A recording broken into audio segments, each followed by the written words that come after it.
welcome to the Crafty Mini, and this is the last episode for all the interior things that are going into the wizard's box. So I'm going to start off here breaking up some corkboard, because I wanted to make some runes. So they just get a base coat of, it's a mixture of Modge Podge with a bit of black grey paint, just to hard coat it and keep everything sealed. And this goes all over the pieces of cork. Right, so to create the runes themselves, just got a gold Sharpie and just drawing some random shapes that look runish.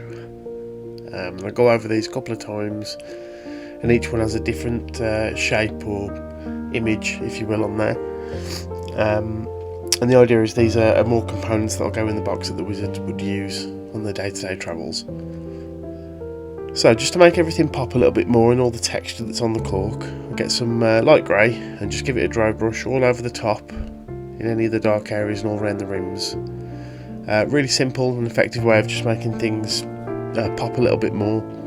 And the cork's really good for actually, if you ever want to use it on a base of miniature, if you want to add a bit of height or things onto it as well. So the final piece that will go inside of the actual wizard's box is the mini Shoggoth, Shoggoth larvae that I'm going to put into that glass jar. So now that the air dry clay is dry, just give it a purple base coat first of all. Just getting a nice even coverage all over, and it's very similar to the original Shoggoth we did in the pilot episodes of the channel. So I'll just go around all the eyeballs now. Before painting them in, I'll just go in with a brown wash just to make them pop a little bit more, give it a bit of a different colour, because the main body will be getting a different colour, which you'll see in a moment. And that's now, so a blue wash all over the miniature, which will then dry brush back up, because the original Shoggoth was a very dark blue compared to the Sally 2.0, which is a lot more purple. So the idea is this is like a juvenile Shoggoth that's going to be kept in a jar. And it's used again as like a spell component for the wizard, and it's just cool to have something a bit different. When you see the jar at the end, you'll see what I mean. So just apply this all over, getting a nice even coverage. If I go over the brown bits on the eyes, that's fine, because it just adds more depth, but make sure everything is covered in this blue wash. And there's all little wrinkles and marks within the actual clay as it's dried, and this will just pick all those details out. Okay, and once that's dried, just get original base purple and just dab this on with a stippling motion, and this brings it back up to just lightens up where the blue wash has gone on. And I'm only concentrating on the raised areas, so any deep recesses will still have the blue. Now for the eyes, I'll start off with an off-white, block out the colours, and then give a couple of coats of this just so it gets a nice even coverage. And then I'll do a lighter white after that before going in for the pupils.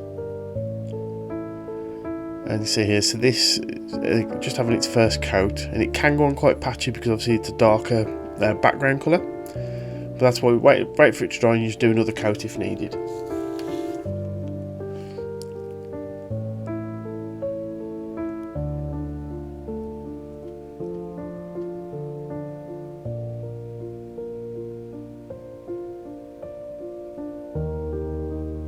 And just take your time when you're going around the edges and things.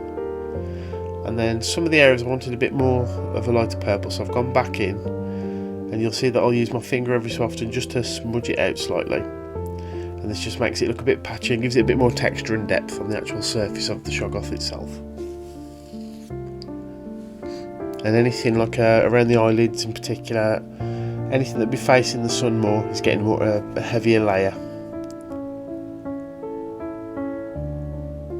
And just take your time with these steps, neaten everything up, and then when all the eyes are sorted out and they've all dried, add a couple of coats each. And just quite simple, I wanted something that'll pop with the compared to the colours of what's inside the actual jar itself. So gone for a nice Prussian blue, again by Vallejo, and these will have black pupils. Now for this particular model, it won't have the UV resin that I normally do, because it's going to be inside the glass jar, and that'll add enough reflection as it is. So I'll just go around now and just pupil all the eyes, and this is what adds that last bit of character. And quite happy with the final result. Maybe I'd have done more tentacles or things on it, thinking about it, but it looks quite good. So inside there is my base ready that I used for the arc diorama. Some more of that, just glued in. And then just checking the fit. And then on the bottom of this I'll just put some strong PVA glue, stick him down and just leave it to dry with the lid off so it doesn't cloud up the jar at all. Leave that overnight, and once that's dry, lid on, and that's done. The Shoggoth's ready. And you can see here in a moment the finished product, and I think it looks really good. It's a cool little character that's inside a jar, and it's another component in this wizard's box.